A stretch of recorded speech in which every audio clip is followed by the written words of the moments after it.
अस्सलाम वालेकुम। अच्छा जी, हम लोग फर्स्ट ईयर फिजिक्स के हवाले से आज जस्ट इंट्रोडक्टरी लेक्चर है और देखेंगे कि ये किस तरह से ऑनलाइन लर्निंग के हवाले से स्टूडेंट्स के लिए क्या कोई इफेक्टिव होता है या नहीं। अगर ये इफेक्टिव होगा तो डेफिनेटली हम इसको इंशाल्लाह कंटिन्यू भी करेंगे। सबसे पहली बात कि फिजिक्स के हवाले से अगर बात की जाए फर्स्ट ईयर के हवाले से, ये इंशाल्लाह इक्वली इम्पोर्टेंट होगा, इक्वली यूजफुल होगा वो स्टूडेंट्स जो फर्स्ट ईयर के जिन्होंने पेपर देने, प्लस जो न्यू स्टूडेंट्स हैं उनके हवाले से भी डेफिनेटली उसमें यहाँ पर चीज़ें काफ़ी सारी आपके स्टूडेंट्स के हवाले से मिलेंगी। सबसे पहली बात हम लोग डिस्कस करते हैं फिजिक्स के हवाले से, लेकिन फिजिक्स तक जाने से पहले एक जनरल सी बात की हम लोग कहते हैं कि दो तरह की आपके पास फील्ड है। वन इज क्या है अभी? Science science. And second one is what? Arts. Arts. अच्छा, ये दो चीजें हमारे पास, दो नॉलेजेस या दो फील्ड्स हमारे पास बनती हैं। One is field of science और सेकेंड वन क्या है? Field of arts. इन दोनों फील्ड्स में बेसिकली डिफरेंस क्या है? याद रखिएगा, चाहे हम साइंस की बात करें चाहे हम आर्ट्स की बात करें, बेटे हम लोग डिस्कशन बेसिकली इन दोनों के अंदर किसकी करते हैं? About nature. किसकी डिस्कशन होती है जी? नेचर। नेचर के हवाले से डिस्कस किया जाता है। नेचर, कुदरत, फितरत, इसके बारे में जानना, इसके बारे में मालूमात लेना, इसको समझना, इसके बारे में ये अंडरस्टैंड करना कि नेचर होती कैसे, नेचर वर्क कैसे करती है और नेचर के अंदर कौन कौन सी एंटिटीज मौजूद हैं और उनको स्टडी किया जाए, तो ये साइंस भी इसी में इंक्लूड होती है और आर्ट्स भी बेसिकली क्या है? इसी नेचर के अबाउट है। याद रखिएगा, primarily difference between science and arts is that is about the scheme of study about the nature and it is about systematic manner or systematic method। किस चीज का डिफरेंस है जी?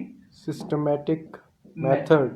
अगर आप नेचर को स्टडी करते हो, नेचर का मुतालिया करते हो, नेचर के बारे में जानते हो under certain specific manner, under certain systematic method. For example, आप सबसे पहले स्टडी करते हो किसके हवाले से? आप ऑब्जर्वेशन लेते हो, किसी चीज को ऑब्जर्व करते हो। ऑब्जर्वेशन के बाद क्या होता है जी? आप वहां से कोई रिजल्ट डिड्यूस करते हो, यानी आप क्या करते हो कि आप हाइपोथेसिस ड्रॉ करते हो।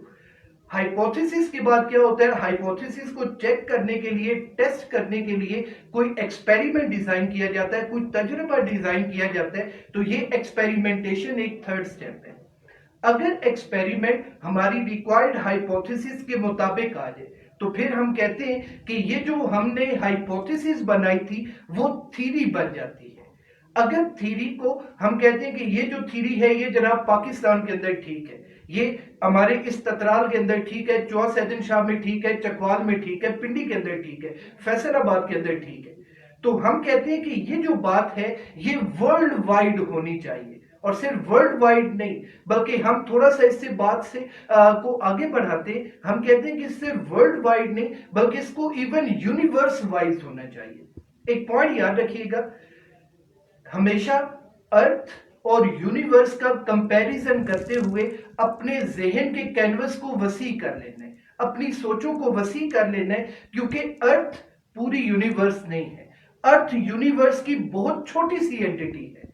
मैं जस्ट कंपैरिजन के हवाले से, सिर्फ समझाने के हवाले से कहता हूं कि ये दीवार है, ये पूरी दीवार, उसमें सीमेंट जितना ज्यादा लगा पूरी दीवार को कवर करने के लिए, प्लस्तर करने के लिए, ये पूरी हमारी समझ ले सीमेंट क्या, हमारी यूनिवर्स है।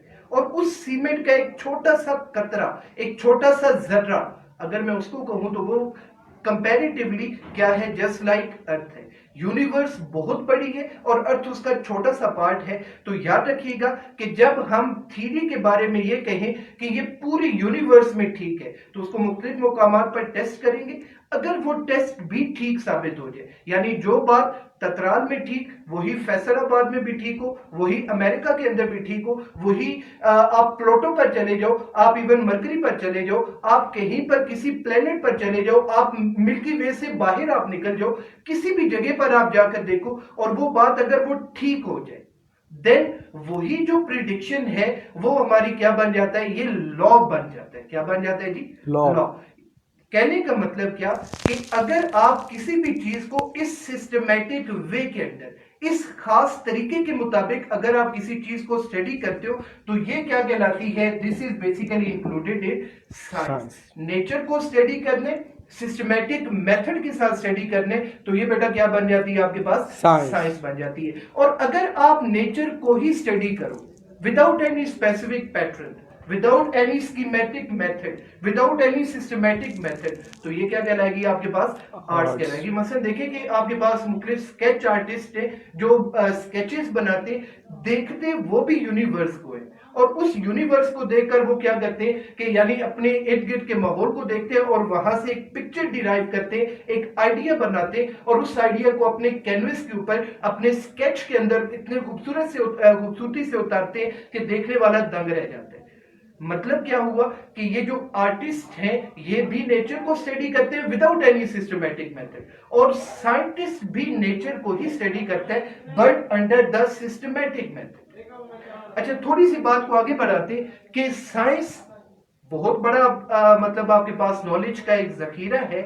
अगर आप साइंस को किसी एक बुक के अंदर, किसी एक क्लासिफिकेशन के अंदर स्टडी करो तो यकीनन आपके पास इतनी बड़ी बड़ी बुक्स तैयार होंगी, इतना ज्यादा आपके पास नॉलेज हम कलेक्ट कर चुके हैं कि किसी एक ब्रांच के अंदर, किसी एक खास मॉड्यूल के अंदर उसको स्टडी करना हमारे लिए मुमकिन नहीं होता। हम क्या करते हैं जी? हम कहते हैं कि साइंस को मुख्तलिफ छोटी छोटी सब ब्रांचेस में डिवाइड करें, छोटे छोटे पार्ट्स में डिवाइड करें, और उन्हीं पार्ट्स में से एक पार्ट हमारा क्या है बेटा? फिजिक्स। Yes, physics. नाउ हम लोग बात करते हैं फिजिक्स के हवाले से। फिजिक्स क्या होती है? फिजिक्स की डेफिनेशन बच्चों आप लोग इवन मैट्रिक के अंदर पढ़ चुके, 9th क्लास के अंदर आपने डिफाइन कर रखा। फिजिक्स होती है, इसको हम डिफाइन करते हैं, the branch of science which deals with matter and energy and mutual relationship between them. यानी तीन चीजें बेसिकली हम स्टडी करते हैं। एक आपके पास क्या है जी? हाँ भाई, समय क्या चीज है ये? मैटर। मैटर। सेकंड वन क्या है? एनर्जी। एनर्जी। और थर्ड वन क्या है? Mutual relationship. How they are related with each other, what is correspondence between these two terms? One is matter and second one is energy there. याद रखिएगा, हर वो चीज जिसका मैस होता है, जो कोई जगह घेरती है, उसको हम नाम क्या देते हैं? It is called as matter. For example ये व्हाइट बोर्ड क्या है? Matter, because it has certain mass, और इस रूम के अंदर ये कोई जगह ऑक्युपाई कर रहे, तो I can call it as a matter. ये फैन हमारा क्या है? मैटर, क्योंकि मैस है और ये भी क्या कर रहा है? स्पेस ऑक्युपाई कर रहा है। सभी आप खुद क्या हो? Matter. Why? Because I am occupying space. And you have what? I have definitely mass. Yes, ऐसे ही है ना? Yes. If you have mass and you are occupying space in the universe, then you are termed according to this definition as a Matter. matter. तो याद रखिएगा कि जो भी चीज कुछ जगह घेरती है प्लस उसका कुछ मैस होता है, उसको हम क्या कहते हैं? Matter Matter. कहते हैं। सेकंड टर्म आपके पास क्या है? एनर्जी। ये भी आप अपनी मैट्रिकुलेशन के अंदर पढ़ चुके। किसी भी बॉडी के काम करने की एबिलिटी, काम करने की सलाहियत, उसको हम नाम क्या देते हैं? It is called as what? Energy का नाम देते हैं। जो भी चीज वर्कोहलिक होती है, याद रखिएगा कि एनर्जेटिक होना उसके लिए मोटा होना जरूरी नहीं है। बाज मोटे लोग एनर्जेटिक नहीं होते। इसकी निस्बत क्या है कि जो लोग काम ज्यादा करते हैं, जिनके पास काम करने की टेंडेंसी, एबिलिटी, कैपेसिटी जिनके अंदर मौजूद हो, उनको हम क्या कहते हैं? This is called as what? Energy. और वो लोग एनर्जेटिक हम लोग कहेंगे। अच्छा, अब थोड़ा सा मैं बात को आगे मजीद लेकर चलता हूं कि ये तो भाई फिजिक्स की वो डेफिनेशन जो आपने 9th क्लास के अंदर पढ़ी है। थोड़ा सा बात को आगे लेकर चलते, प्रेजेंट एरा के अंदर हमारे पास क्या है कि इसी यूनिवर्स के अंदर क्या है? अब हमारी जो डिस्कशन होती है या हम लोग जो स्टडी करते हैं, उसमें मैटर और एनर्जी सेपरेटेड टर्म्स नहीं रहे। यानी हम लोग बाकायदा से साइंस के अंदर मुख्तलिफ थीरीज हैं जो लेटर ऑन आगे जाके हम लोग डिस्कस करेंगे, जिसके अकॉर्डिंगली मैटर बेसिकली एनर्जी की ही कॉन्डेंस्ड फॉर्म है। ये एनर्जी अगर सिमट जाए तो क्या कहलाएगी? ये मैटर कहलाएगी। और यही एनर्जी अगर बिखर जाए तो इसको हम कहेंगे वेव का नाम देंगे, रेडिएशन का नाम देंगे या सिंपल एनर्जी का नाम देंगे। तो असल एंटिटी यूनिवर्स की एनर्जी है। एनर्जी अगर सिमट जाए तो मैटर बन जाती है, और एनर्जी अगर आपके पास स्कैटर्ड हो जाए, फैल जाए, तो क्या बन जाती है आपके पास? एनर्जी या रेडिएशन बन जाती है। अच्छा, एक और point, according to Einstein mass energy equation याद रखिएगा, matter and energy are interrelated in such a way that they are basically interconvertible terms.